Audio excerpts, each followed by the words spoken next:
Now इन्हीं plus minus multiply और divide के फार्मूलों को फाइनेंशियल कंपनीज के अंदर अगर सैलरी के पैटर्न के अंदर देखा जाए तो वो किस तरह से इस्तेमाल होता है उसको समझने की कोशिश करते हैं। मिसाल के तौर पर मेरी कंपनी के अंदर एक एम्प्लॉय जिसकी बेसिक सैलरी 18,000 रुपीज है,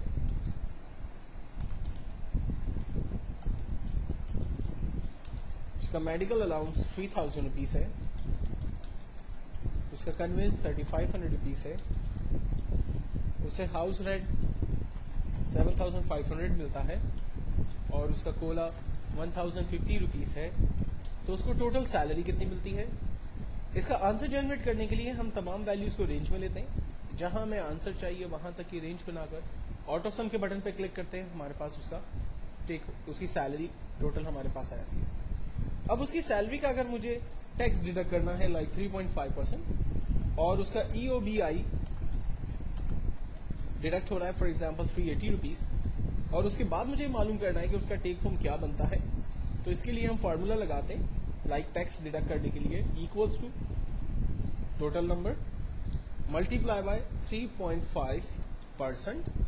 आंसर आ गया हमारे पास 1156.75 उसका टैक्स डिडक्ट हो रहा है, जबकि टेक होम इसका equals to salary minus tax minus EOBI, तो जो उसका टेक होम है वो 13,513.25 उसका टेक होम बनता है।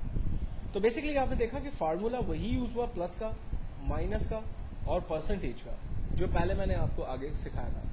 अब कुछ और एग्जांपल्स को यहां पर देखते हैं। फॉर एग्जांपल अगर एक कंपनी का स्टॉक का प्रोग्राम है, एक कंपनी के पास डिफरेंट आइटम डिफरेंट क्वांटिटी के अंदर मौजूद है, उसकी प्राइस मौजूद है, उसका अमाउंट हम बताना चाहते हैं। फॉर एग्जांपल कंपनी के पास कीबोर्ड है, कुछ कीबोर्ड की प्राइस 350 रुपीज है, सॉरी कीबोर्ड क्वांटिटी में 5 पड़े हुए हैं और उसकी पर कीबोर्ड प्राइस 350 रुपीज है। कंपनी के पास कुछ माउस मौजूद है, एक माउस की कीमत 200 रुपीज है और 10 माउस कंपनी के पास है। कंपनी के पास 2 LCDs है, एक LCD की कीमत 7,000 रुपए है। कंपनी के पास 4 हार्ड डिस्क है, एक हार्ड डिस्क की कीमत 4,200 रुपए है।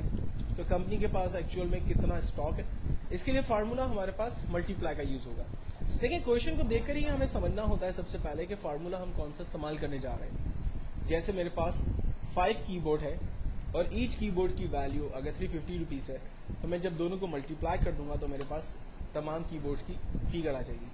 और एक आंसर को जनरेट करने के बाद अगर हम इसको ड्रैग कर लेते तो ऑटोमेटिकली तमाम वैल्यूज हमारे पास कैलकुलेट होकर आ जाती है। लास्ट में फाइनली मैं टोटल सम कर लेता हूं तो मुझे पता चल सकता है कि कंपनी में मेरा इस वक्त कितना पैसा इन्वॉल्व हुआ है। इसी तरह से अगर मैं फॉर एग्जांपल मेरे पास 10,000 रुपीज पाक रुपीज मौजूद है और मुझे डॉलर बाय करना है और डॉलर की कीमत फॉर एग्जांपल 85.6 रुपीज है, तो मेरे पास हाउ मेनी डॉलर्स जो है वो मैं ले सकता हूं। तो इसके लिए सिंपल फार्मूला इक्वल्स टू 10,000 को हम डिवाइड कर देते हैं 85.6 रुपीज से, आंसर आ जाएगा हमारे पास 116.82 डॉलर्स हम लोग बेसिकली बाय कर सकते हैं।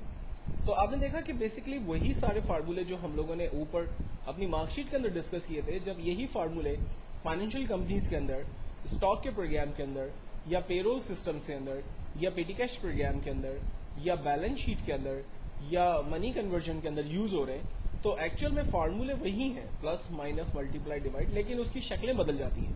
हमेशा ख्याल रखें कि आने वाले क्वेश्चन को पहले गौर से समझें और उस पर कौन सा फार्मूला इस्तेमाल होगा उसको आप देन इस्तेमाल करें। और फार्मूले को इस्तेमाल करने के लिए हमेशा ख्याल रखें कि आपके जहन में कैलकुलेटर के क्लियर कॉन्सेप्ट होने चाहिए। एक्सेल में फार्मूले को इस्तेमाल करने के लिए आप सबसे पहले इक्वल का बटन प्रेस करते हैं, देन उसके बाद फर्स्ट वैल्यू ऑपरेटर और देन सेकंड वैल्यू देकर एंटर करते हैं, आपके पास रिजल्ट जो है वो जनरेट होते हैं। नेक्स्ट फार्मूले में नेक्स्ट ट्यूटोरियल्स के अंदर डिस्कस करूंगा।